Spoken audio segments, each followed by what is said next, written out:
dahil the best kayong kabonding, hindi ko na rin i-gatekeep ang iba pang ibinahagi ng mga housemates tungkol sa matinding bashing na kanilang natanggap. Guys, People kaunta. called me boring. Lagi na lang ako nakakompare sa Noodles, iba nairipulyo. who had better personality than me. And same sa mga people na I trusted, they told me na, sana yung personality mo same as ganun.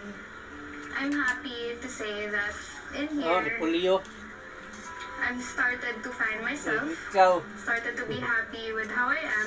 I've started to realize on the things that I can do pala. Things that I am pala. I've read na comments na hindi marunong umarte to Parang bakit binigyan ba? Sino ba to? And I guess that's my motivation that I use to, work through that. And parang outwork the hate. If you work hard enough, you can achieve Saulang ngayon nga, When I was nairipulyo. audition, nagtaka ako Hello? bakit pinapauwi Sagol ako repolyo. tapos yung iba pinapastay. Tapos sabi ko, that's a sign na hindi ko nakuha. So I asked yung pumipili sa auditions kung bakit daw.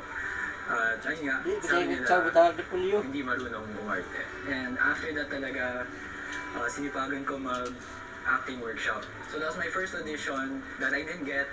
But then,